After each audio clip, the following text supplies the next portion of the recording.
일산에 있는 큰 교회인데요. 목사님이 이제 목사님 몇 분과 식사를 하려고 식당을 가셨다 그래요. 큰 교회, 대형 교회입니다. 대접을 하려고 지인 목사님들을 모셔간 모양이에요. 식당 조공원들이 엄청 친절하더랍니다. 찬이 떨어지지 않았는데도 다시 가져다 줘요. 이런 식당이 있죠. 여기요, 여기요, 막 불러서 늦게 오는 데가 아니라, 김치 하나만 더 갖다 줘요. 그래도 한참 있는 데가 아니라, 말하지 않았는데도 살펴보더니 잔 바꿔주고, 더 갖다 주고, 그런 집이 있어요. 자꾸 테이블 옆을 왔다 갔다 하더래요. 뭔가 필요한 게 없는가. 그래서 물 따라주기도 하고, 젓가락 떨어지면 얼른 가서 바꿔주고. 목사님들끼리 그랬답니다. 야, 이 집은 장사 되겠다. 그렇게 기분 좋게 식사 마치고 계산을 하려고 나오는데 돈을 안 받더래요. 계산됐다고. 그래서 아니 누가 계산했냐고. 사장님이 하셨다고. 옆에 서 있던 사장으로 보이는 사람이 환하게 웃으면서 인사를 하더래요. 사장이냐고. 그렇다고. 아니 왜 돈 안 받냐고. 그랬더니 대뜸 목사님 은혜 많이 받고 있습니다. 그러더래요. 그 교회 출석한 지 1년이 되었는데도 목사님을 개인적으로 대면하여 본 적은 처음이라는 거예요. 나는 목사를 알아요. 근데 목사는 내 성도인지를 몰라요. 우리는 내가 힘들 때 목사가 그것 알아두지 않아도 서운해서 마음이 상할 때가 있잖아요. 있잖아요.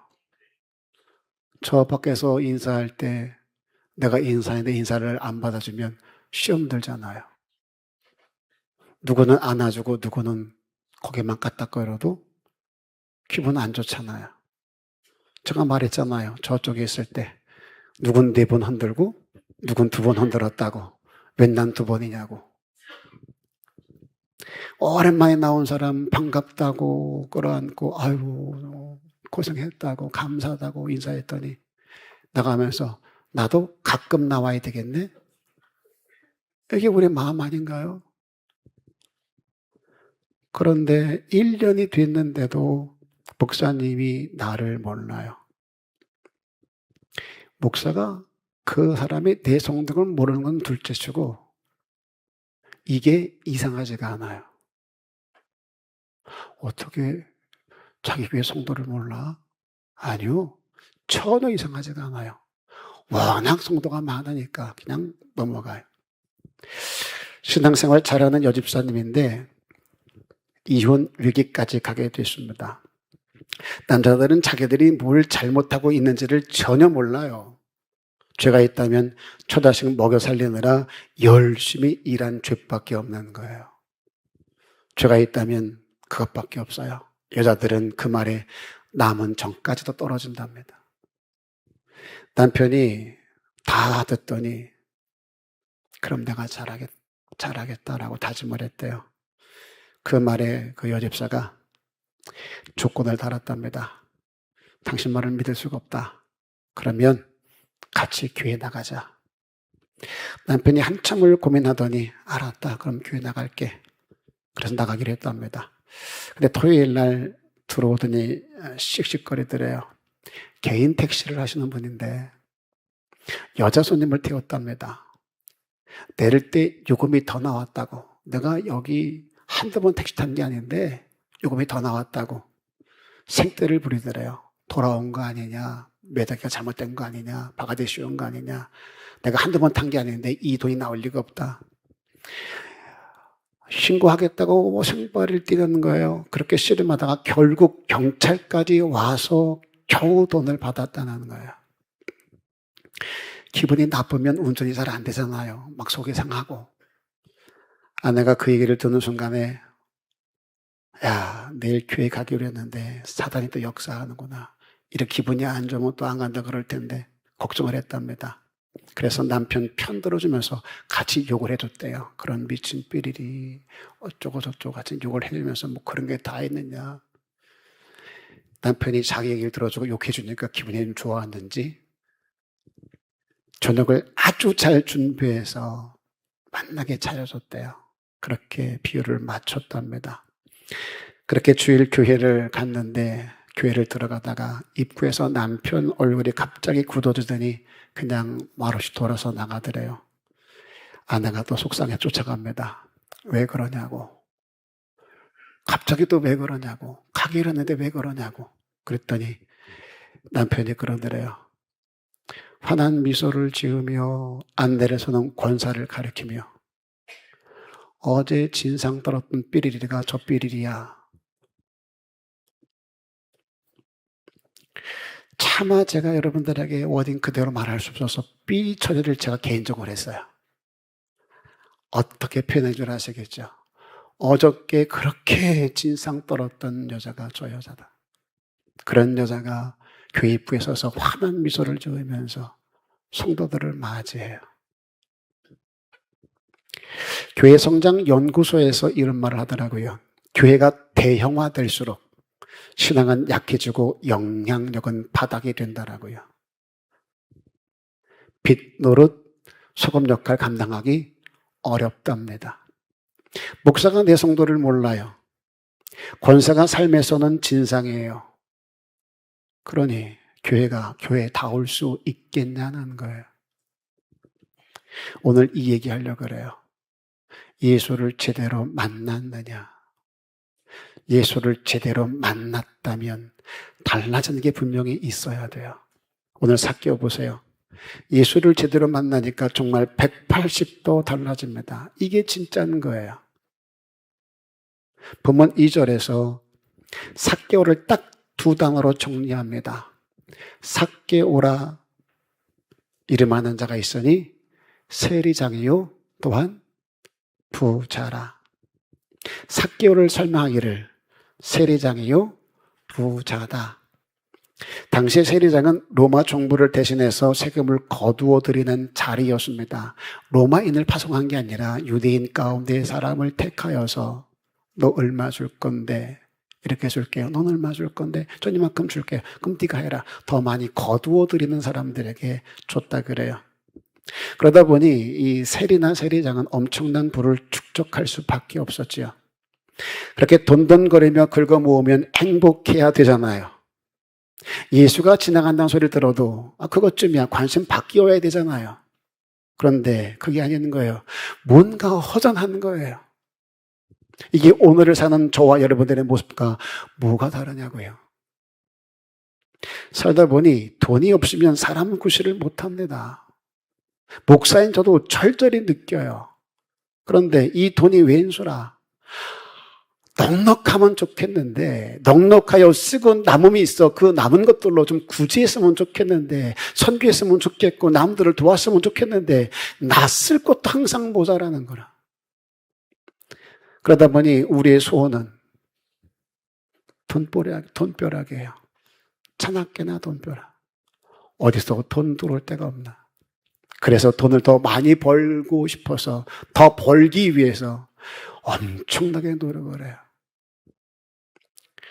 그런 우리에게 삭개오가 주는 교훈이 있습니다. 야, 네가 바라는 대로 돈벼락을 맞아봐라. 그 인생 달라지나? 달라질 것 같죠? 아니래요. 그게 어리석은 인생들의 착각이라는 거예요. 그런 삭개오를 주님이 찾아주시고 만나주셨습니다. 그렇게 예수를 만난 삭개오가 전혀 다른 사람이 되어져요. 이게 진짜인 거예요. 이 사람이 뭐 양육을 받았어요. 제도를 했어요. 금식을 했어요. 철화를 했어요.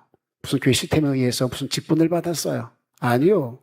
예수를 만난 그 즉시 그의 삶이 달라집니다. 이게 진짜인 거예요. 먼저는 돈에 대한 해석이 달라집니다. 항상 말하죠. 시각이 바뀌면 해석이 달라지고 해석이 달라지면 반응 달라진다고요. 귀에 못이 박이게 말씀드릴 거예요. 여러분들의 시각이 달라지셔야 돼요. 그래야 해석 자체가 달라집니다. 삭개오는 예수를 만났어요. 가치가 달라졌어요. 돈이 새롭게 해석이 되기 시작합니다. 본문 8절 보세요. 초장에 앞에 주여 보시옵소서. 주께 여짜오되 주여 보시옵소서. 내 소유의 절반을 가난한 자들에게 주겠사오며. 예. 그동안 그의 최고의 가치는 돈이었습니다. 돈이 되는 일이라면 사람과의 관계가 깨진 것을 대수롭지 않게 생각을 했어요. 돈이 우선이니까. 그가 하나님을 몰랐겠냐고요. 그가 율법을 몰랐겠냐고요. 주님 뭐라잖아요. 이도 아브라함의 자손이다라는 표현을 쓴 것을 보면 삭개오도 하나님을 아는 자, 율법을 아는 자였음에 틀림이 없습니다. 그럼에도 하나님의 자리를 돈이 대신했다는 얘기예요. 그에게 돈이 바로 율법이었고요. 그런 그가 예수 만나니까 그 돈을 내려놓아요. 예수를 제대로 만나면 내려놓음이라는 게 어렵지 않습니다. 거기서 물질에 대한 해석이 달라집니다. 따라서 합니다. 그게 진짜지. 큰 소리로요. 그게 진짜지. 예. 자, 그럼 물어볼게요. 난 진짜요? 짝퉁이요? 여러분이 따라 했습니다만 동의가 됐으니까 따라 했겠죠. 이게 진짜지. 물질에 대한, 재물에 대한, 돈에 대한 해석이 달라져서 가난한 사람들에 나눠 주겠다고 얘기를 했어. 이게 예수 믿는 사람들의 진짜 모습이지. 그렇다면 난 진짜요? 짝퉁이요? 우리 예수 만난 지 얼마나 됐어요? 교회 다닌지를 물은 게 아니라 내가 예수를 만난 지 얼마나 됐냐고요. 이게 사실이라면, 이게 정말이라면 난 예수를 만난 자요? 아니면 예수를 만나야 될 자요? 누구는 예수를 한 번 만났음에도 불구하고 바뀌었는데 나는 예수를 만났다 여겨서 그렇게 오랜 동안 교회 생활을 했는데 왜 내게서는 이런 모습이 보이지 아니할까? 학자들의 견해에 따르면 전 들었어요. 보았어요. 제 눈으로. 곱추라고.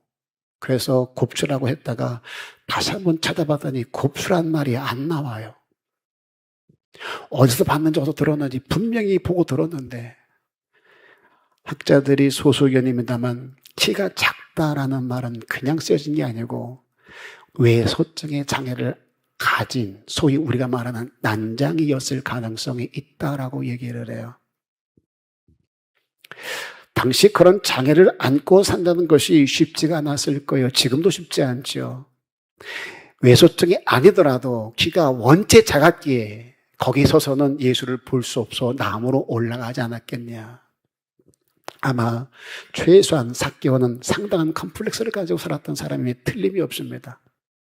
그동안 얼마나 놀림을 받고 무시를 당하며 살았겠냐는 거죠. 얼마든지 추론할 수 있잖아요. 그런 삶을 살아오면서 얼마나 많은 상처가 생겼겠냐는 거예요.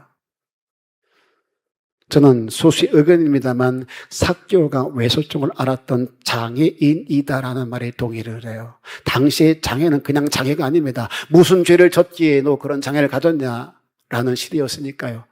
그랬기에 설교했습니다만 눈먼 자에게 예수님, 저건 부모의 죄입니까? 제 죄입니까? 라고 물어봤겠지요. 그런 상처를 돈으로 보상받으러 가지 않았을까? 니들이 나를 무시해? 어찌든지 내가 돈을 벌어 너희들 가만두지 않는다. 내가 뻔때를 보여준다. 이런 마음은 갖지 않았을까요? 그렇게 돈과 권력으로 보상받으려고 이를 악물고 살지 않았을까요? 그런 삭개오가 예수를 만나요. 거기서 그가 깨지기 시작합니다. 희한하죠? 그게 있어야만 될 줄 알고 그렇게 길을 쓰고 별짓을 다해 움켜쥐었어요. 그냥 세리당이 됐겠냐고요. 얼마나 많은 경쟁이 있었겠으며 얼마나 많은 암투가 있었겠습니까? 그런데 그럼에도 얻지 못하던 마음의 평안과 만족이 오히려 던져버리니까 거기서 얻어지기 시작합니다. 이건 우리 기독교뿐만 아니라 다른 여타 종교에서도 이런 말은 수없이 들어왔어요. 욕심을 버리라고요. 그럼 번뇌가 사라진다고요. 아, 이거였구나. 이게 진짜인 거예요. 뭐 한 자락이라도 달라진 게 있어야죠. 내 삶의 방향을 바꿀 만한 그 무엇이 내 안에 있어야 되지 않겠냐는 거예요. 느낌만 가지고 살지 마세요. 은혜 받은 느낌이요. 그냥 기분이 좀 업됐을 때 뭐 받은 것 같고 된 것 같은 느낌이요. 그런 감정이 동요요. 그 은혜 아닐 확률이 굉장히 높습니다. 은혜는 그때 오는 거 아니에요. 깨달았어요. 그 깨달음을 내 삶 현장에서 실천해 갈 때 얼마나 많은 충돌이 일어나는데요. 얼마나 많은 갈등이 생기는데요. 그걸 해냈을 때 그때 오는 뿌듯함, 감격, 감사, 감동, 그게 은혜인 거예요. 여기서 깨달음, 그것도 은혜이겠습니다만 그 깨달음을 내 삶 현장에서 현실화 시킨다는 건 또 다른 문제입니다. 얼마나 힘들게요. 누가복음 16장 13절에요. 청지기 비유를 하시면서 마지막에 하인이 두 주인을 못 섬긴답니다. 그리고 마지막 한 말이 이거예요. 하나님과 재물을 겸하여 섬길 수 없다라고 최소한 누가는 그렇게 해석을 했어요. 알아요. 근데 재물이 포기가 안 되고 초월이 안 되는 거예요. 하나님과 재물을 겸하여 섬길 수 없다라고 못을 박았음에도 불구하고 아는데 깨달았는데 이게 초월이 안 되고 물질이 포기가 안 되는 거예요. 하나님 위에 있는지 물질이 위에 있는지 분간이 안 될 때가 너무나 많아요. 난 우기지요. 난 절대로 하나님이 우선이지 돈이 우선이 아니라 근데 보여지기는 저건 돈이요. 하나님이 도구야. 그렇게 기도를 하는데 믿음 좋은 것지만 결국 목적은 돈이요. 복 달라. 출세하게 해달라. 그렇게 하나님이 수단이 되고 내 원함이 목적이 될 때가 얼마나 많아요. 이게 우리 한계입니다. 그래서 필요한 것이 수없이 강조했던 목가름인 거예요. 11조 감사, 이 모든 것들은 로드십입니다. 성경이 있냐 없냐 하라 했냐 따져가면서 구약이다 교회가 만든 제도다 황금 많이 거두려고 한다. 아니요. 11조 감사는 딱 하나입니다. 네 주인이 누구냐를 묻는 거예요. 넌 지금 누가 주인이니? 하나님 몫에는 절대 손대지 마세요. 그건 내 몫이다라고 하나님이 달라하신 것들이에요. 돈에만 있는 거 아닙니다. 네 시간, 네 재능, 네 건강까지도. 아무리 급하고 힘들고 어려워도 하나님 몫에는 절대 손대면 안 돼요. 옆 사람에게 말해줍니다. 걔는 절대로 건들지 마라.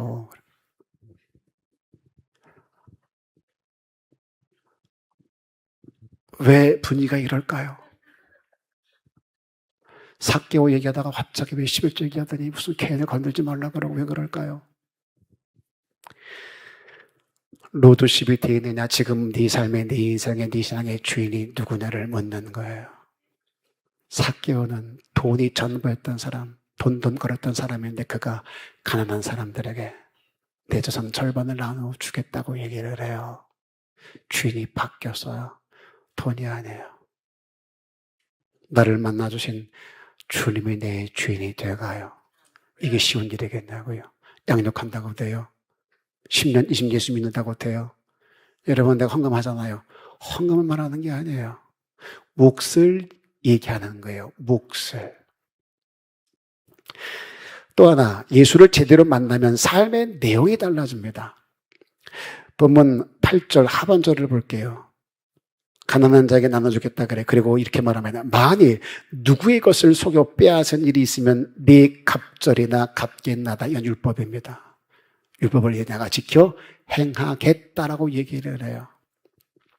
누가복음 3장에 보면 세례 요한이 세례를 베풀 때 유대인들에게 독사의 자식들이라면서 회개에 합당한 열매를 맺으라고 말합니다. 그러면서 이미 도끼가 나무 불이 있답니다. 좋은 열매를 맺지 않은 나무마다 찍어서 불에 던질 거라고 경고를 해요. 그랬더니 유대인들이 그러면 어떻게 해야 되냐고 물어요. 일반 무리들이 그럼 어떻게 하면 좋습니까? 누가복음 3장 11절에서 그들에게 두 가지를 말해요. 옷 두 벌 있는 자 한 벌 줘. 먹을 것 있는 자 그도 그렇게 해라. 구제를 말하지요. 나눠주라는 거예요. 그랬더니 군인들이 또 14절에 묻습니다. 그럼 우리는 어떻게 하면 좋을까요? 그때 군인들에게 14절 이렇게 말합니다. 강탈하지 마. 죄 없는 자들을 죄를 만들어 거짓으로 고발하지 마. 받는 급료를 족한 줄로 알아. 군인들에게 세 가지를 말해요. 강탈하지 마. 거짓 증거하지 마. 고발하지 마. 받는 급료를 족하게 여겨. 공무원이라고 한다면 부정부패가 뿌리 깊게 받고 있었다는 얘기예요. 율법을 안다는 사람들이, 하나님을 섬긴다는 사람들이 강탈했고 거짓 고발을 했고 자기 유익을 위해서 받는 급료를 부족히 여겨 더 많은 것들을 얻으려고 했다는 얘기예요. 그때 그 앞에 세리들도 세례를 받으려고 나왔습니다. 세리들도 울어요. 그럼 우린 뭘 할까요? 그때 세리원이 한 말입니다. 누가복음 3장 13절이요. 이르되 부가된 것 외에는 거두지 말라. 무슨 얘기예요? 부가된 세금이 있는데 더 거두었다는 얘기예요. 그 정점에 누가 있어요? 세리장이 있습니다. 다시 말해, 당시 세리가 된 자들은 유대인들에게 부과된 세금보다 더 많은 돈을 징수했다는 거예요. 이게 일반화됐습니다. 지금 삭개오가 그것을 4배나 갚겠다라고 얘기를 해요. 그러면 이 사람은 예수를 만나 복받은 사람이요, 망한 사람이요? 전자요, 후자요? 예수를 괜히 만난 거 아니에요? 예수 만났더니 재산 반을 팔아다가 가난한 사람 나눠주네. 이제 내가 죄를 지은 걸 깨달았어. 아, 내가 부과된 세금보다 더 많이 거뒀네. 토색한 것도 있네. 그러면 법대로 4배 갚아야 되네. 갚아야 되겠네. 그러면 재산 다 털어도요. 4배를 갚으려면. 삭개오는 예수 만나 팔자를 고친 사람이 아니라 예수 만나 있는 거 다 털린 사람이에요. 예수를 제대로 만난 자요, 예수를 믿게 된 자에게서 도드라지게 보여진 특징이 있습니다. 먼저는 생각이 바뀝니다. 가치의 방향이 달라져요. 그러니 해석이 달라지죠. 재물에 대한 해석도 달라졌습니다. 그리고 삶의 현장에서 하나님 말씀이 작동하기 시작해요. 도색한 건 4배나 갚아라 법인데 안 지켰던 그 말씀을 이제 지키게 되어집니다. 그냥 들었던 말씀이에요. 그런데 이제는 그 말씀이 나를 이끌고 가기 시작해요. 마음이 불편합니다. 그렇게 각자의 삶 현장에서 적용과 실천이 강력해집니다. 우리는 결단을 너무 잘해요. 너무 익숙하게 합니다. 하도 오래 해와서. 우리가 은혜를 한두 번 받아봐요. 하나님의 은혜가 어떤 건지 감동도 알고 그렇게 결단하고 울어본 적이 얼마나 많이 있습니까? 그런데 결단한 대로 내 삶의 현장에서 그렇게 사라지던가요? 우리가 흘린 눈물처럼 삶이 달라졌다면 이 땅 전혀 달라져야 됩니다. 한국 사회 완전 바뀌어야 됩니다. 정치, 문화, 사회경제 어디 하나라도 이러면 안 돼요. 우리가 흘린 눈물, 우리가 하는 아멘 소리가 진심이었다면, 삶에서 그대로 이루어졌다면 이럴 수가 없어요. 그런데 교회마다 아멘은 컸고 흘린 눈물은 많고 기도 찬양 소리는 뜨거웠는데 왜 사회는 조금도 안 달라졌을까요? 내가 받은 은혜 앞에서 결단하며 흘린 눈물이 내 삶의 장에서 얼마나 흘러가고 있었나. 조금 불편하게 살자고 수없이 한 주도 빠짐없이 서로 다짐했습니다. 내가 불편하면 옆 사람 행복해진다고요. 얼마나 감사하셨어요. 옆 사람 행복을 위해서 내가 얼마나 불편해졌냐고요. 내가 조금 불편해지더라도, 내가 조금 손해보더라도 배려하고 양보하는 삶을 살아가고 있습니까? 저도 회개해요. 운전하고 가다가 누가 새치기 하면 용납이 안 돼요. 10원짜리, 20원짜리가 제 입에서 나옵니다. 그러다가 제가 끼어들려고 할 때 안 비켜준 사람이 있어요. 그럼 또 인정머리 없는 놈 또 10원짜리가 나옵니다. 제가 그래요. 여러분은 안 그래요?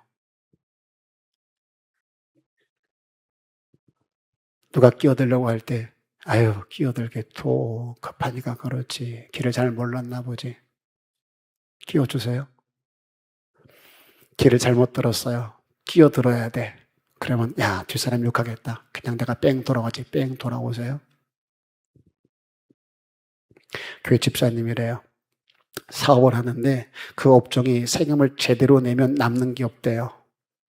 그래서 탈세가 자연스러운 직종이에요. 이분이 그래도 내가 집사인데 정직하게 해야지. 그런데 제대로 세금을 내고 몇 안 되는 직원들 월급 정산하고 나면 남는 게 없는 거예요. 아, 이래서 세금을 다 주면 안 되는구나. 그래서 사람들이 이렇게 세금을 이리저리 빼돌리는구나. 근데 이분은 그걸 용납하지 않았어요. 그래도 내가 집사인데 2년 만에 문 닫았습니다. 그리고 남은 건 빚이 1억이래요.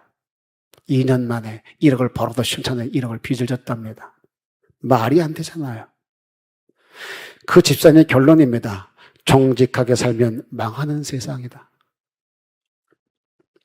우리가 살고 있는 세상이 이런 세상이에요. 정직하게 살면 인정을 받고 높임 받고 잘 돼야 되는데 정직하게 살면 손해를 보는 세상이에요. 그래서 우리가 타협을 해요. 어디가 비지예요? 어디가 소금이에요? 뭐가 달라요? 그렇게 살면서 교회 와서 11조 내고 헌금 내면서 우린 빛이요, 우린 소금이요 가할까요? 그 헌금 드린 거 가지고 교회가 구제한다, 성교한다, 하나님 기뻐하실까요? 거기서 믿음을 지켜 산다는 게 얼마나 힘들겠어요. 그럼에도 그 믿음 놓지 않고 시작의 믿음이었기에 끝까지 믿음으로 이거 쉽지 않아요. 그런데 아세요? 그게 진짜인 거예요. 전 교회에서 영리사업하는 거, 특히 요양하는 거 동의하지 않습니다. 교회가 여유가 있어서 건물을 지어주면 전 사회 기부 체납, 전 이걸 선호해요. 교회가 돈이 있어 지었다면 기부해라. 그리고 운영을 맡기고 우리 성도들이 거기서 정직하게 진실하게 어른들을 잘 섬길 수 있게 했으면 좋겠고, 없는 직원 있는 것처럼 꾸며가지고 돈 더 타내려고 하지 말아라. 난 요양하는 교회가 돈벌이 된다는 걸 얘기를 들으면 피가 거꾸로 솟아요. 도대체 어떻게 했길래 돈벌이가 될까 그게. 그러면 안 되잖아요. 목회 힘들다고 목사님 나중에는 사회복지에 이런 얘기하면 그들을 폄하하는지 모르겠어요. 다는 아니겠습니다만 제가 알고 있는 한 그런 부모들이 많아서 없는 직원, 딸, 아들, 사위 다 올려놓고 사무장 제대로 세워가지고 이렇게 분식해가지고 돈 타다 걸려가지고 세금 때려 맞으면 그게 핍박이에요? 잘못해서 책망 듣는 거면 회개해야죠. 그렇지 않아요? 제가 좀 흥분했나요? 그걸 믿음으로 둔갑시키고 사명으로 둔갑시키는 자체가 싫어요. 하나님을 망령되게 하는 걸 거예요. 삭개오 보세요. 예수 만난 다음에 도색한 건 4배나 갚겠습니다 했잖아요. 말씀을 지켜 살잖아요. 그런데 예수를 만난 우리가 왜 세금을 탈세합니까? 전 교회가 세금 내는 거 반대하지 않아요. 왜 반대를 해요? 그 세금 내서 어려운 사람 돕는다 하면 전 얼마든지 하라 할 거예요. 헌금 가지고 뭐 할 건데요? 그거 하라고 헌금하는 거 아니에요? 어려운 사람 돌아보라고 구제했잖아요. 구제요. 내 재산 팔아서 반 나누겠다. 삭겨만 못한 교회 되면 안 되지 않겠냐는 거예요. 교회에 있으면 재산 많으면 팔아다가 가난한 사람 돕겠습니다. 그래야 되잖아요. 조갓집들이 제일 비한데 교회가 대리적으로 지어져 있어. 하나님 기뻐하실까요? 제가 흥분했어요. 전 그런 말을 자주 했어요. 우리가 바닥에 깔고 있는 대석 뜯어다가 저 우간다 갖다 주면 교회 세워온다. 십자가 3개 4개 붙인 거 다 떼다가 하나 남겨뒀고 3개 저 캄보디아 갖다 주면 선교소 다 세워줄 수 있다. 저 오지에 가면 문짝 하나 뜯어두면 거기다가 복음을 전하는 초단 만들 수 있다. 라는 얘기를 많이 했었어요. 그런 제가 변질되지 않게 여러분 기도 많이 하셔야 돼요.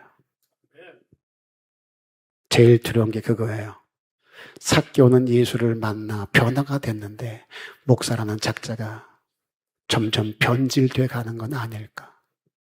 여러분 이걸 두려워할 수 있어야 돼요. 내가 변화가 되었나? 진짜가 맞나? 돌아보시고 그런 내가 변질되고 있지는 아니한가 돌아볼 수 있기를 주 이름으로 부탁을 드립니다. 성경을 많이 하는 게 믿음이 아니에요. 야, 믿음 되게 좋아. 성경 많이 알아. 성경을 천절만절을 암송해 보세요. 믿음이 좋은 건가? 그 말씀을 살아내야지. 한 절이라도 살아내야지 믿음이 좋은 거죠.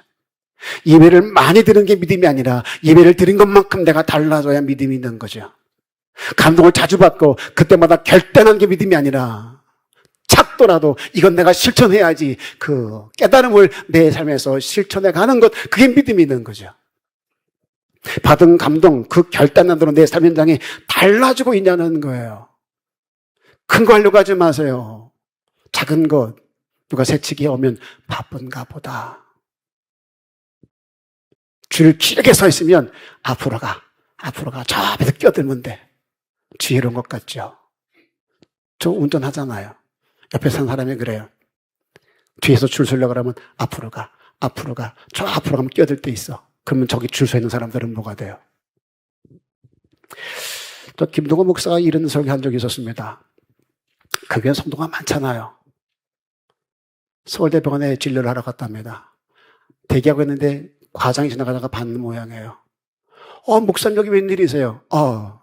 저 여기 진료 받으러 왔어요. 왜 여기서 계세요? 제가 알아봐서 미리 하게 해줄게요. 그때 목사님이 아유 감사합니다. 그래서 시간이 없었는데 감사합니다. 안 그랬대요.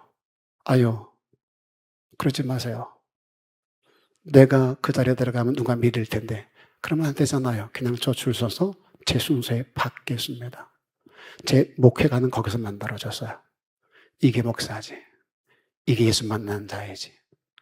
그렇게 저는 제 교회 성도 중에 서울대에 있는 의사가 없기에 하고 싶어도 못하니까 해보고 싶은데 진짜 해보고 싶은데 할 수가 없으니까 제가 할 수 있는 건 식당에 줄 설 때 목사님 이리 오세요. 아니에요. 줄 설게요. 이거였어요. 야외에 갔는데 고기를 굽는데 성도가 쭉 서 있어요. 그랬더니 권사가 막 떠가더니 목사님 갖다 줄게. 그리고 구운 걸 가져오면 그 앞에 서 있는 사람은 그거 못하게 했어요. 맨 나중에 다 먹은 다음에 나중에 먹을게요. 그게 예비죠. 그렇지 않아요? 여러분 자녀가 있을 때 고기 구우면은 여러분부터 처먹어요? 애들 잘라두지 않아요? 먹고 엄마는 나중에 그러지 않아요? 하늘며 영의 아버지라는 목사가 성도 줄 서 있는데 고기 걷다고 목사님 그 예의 아니에요. 물상식이고 비상식이지. 우리 주님은 머리 들 것도 없었다 그랬어요. 그런데 전 그렇게 제 삶의 당에서 작지만 실천하려고 애를 써요. 노력해요. 여러분도 여러분의 삶의 당에서 그렇게 살려고 애쓰고 노력할 수 있기를 주 이름으로 부탁을 드립니다. 누가복음 18장 18절 이하에 어떤 관리가 예수님께 나와서 영생을 물어요. 예수님이 그에게 계명을 지키랍니다. 20절에 영생을 위해 지켜야 될 계명이 목록에 나옵니다. 간음하지 말라, 살인하지 말라, 도둑질하지 말라, 거짓증언하지 말라, 네 부모를 공경하라. 이 말 꼭 하고 싶어요.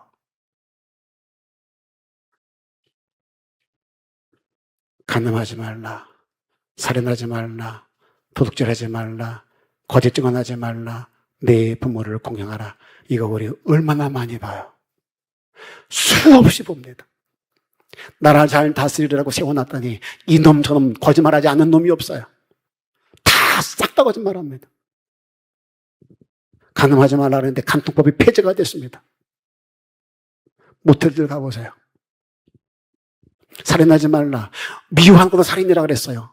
여러분 안에 미움이 있는 사람 없어요?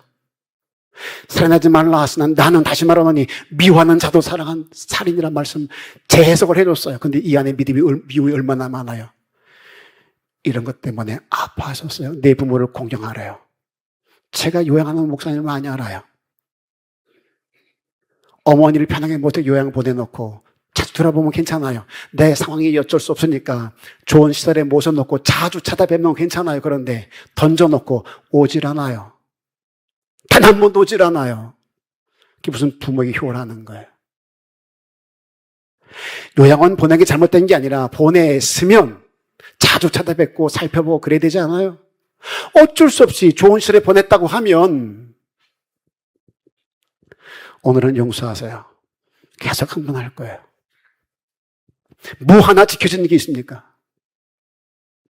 간음하지 말라, 살인하지 말라, 도둑질하지 말라, 거짓 증언하지 말라, 내 부모를 공경하라. 뭐 하나 지켜지는 게 있나요? 그럼에도 불구하고 그 청년에게 말합니다. 다 지켰대요. 어려서부터. 대단한 거 아닙니까? 그런데 뭐라 그래요? 한 가지 부족이 있답니다. 다 팔아서 가난한 자 나눠주고 나를 쫓아. 율법을 다 지켰는데 돈 하나 포기 못해서 근심했다 그래요. 영생을 그렇게 잃어버려요. 말씀 많이 안다고 설교 많이 들었다고 구원받는 거 아니에요. 믿음 좋은 거 아니에요. 그 들은 말씀을 내 삶의 당에서 한 자락이라도 행하지 못하면 그 믿음 없는 거예요. 신앙의 연수 자랑하지 마세요. 직분 자랑하지 마세요. 설교 많이 들었다고 성경 많이 한다고 공부했다고 자랑하지 마세요. 내 삶의 당에서 그 말씀이 보여지지 않으면 다 가짜예요. 이 설교를 안 들었으면 모르겠거니와 들으셨으면 달라지셔야 돼요. 밥 먹을 때 왜 그런데? 목사님 갑자기 뭔 소리 들었대? 그러지 마세요. 제가 하고 싶어 하는 게 아니에요. 하나님이 하게 하시니까 하는 거예요. 제가 27년 정도 됐습니다. 강단에서 이렇게 흥분한 게 거의 없어요. 몇 번 안 돼요. 그날이 오늘이에요.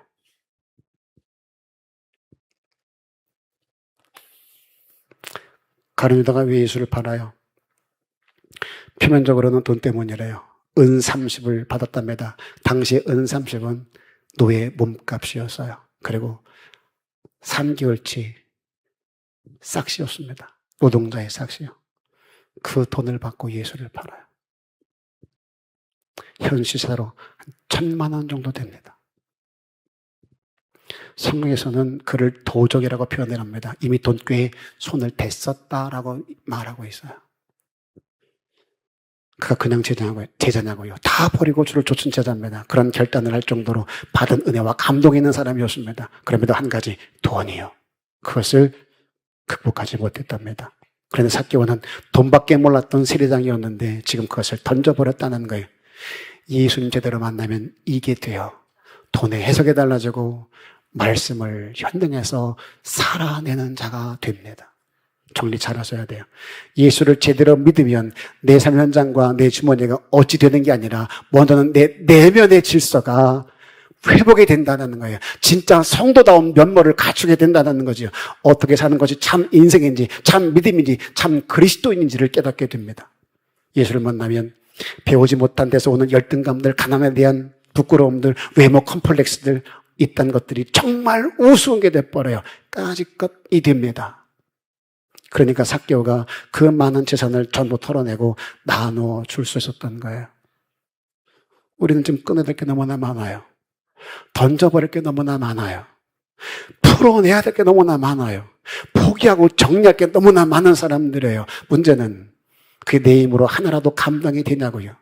알잖아요. 이렇게 살면 안 되는 거. 그런데 왜 언제 터질지 모르는 시한폭탄 같은 것들을 안고 살아가냐는 거예요. 내 능으로는 다 던지고 다 포기할 힘이 없어서 그래요. 그런데 예수님을 제대로 만나면 희한하게 그게 된답니다. 그냥 된대요. 그래서 예수를 제대로 만날 수 있으셔야 된다는 거예요. 당부드립니다. 예수를 만나세요. 예수님을 제대로 만나세요.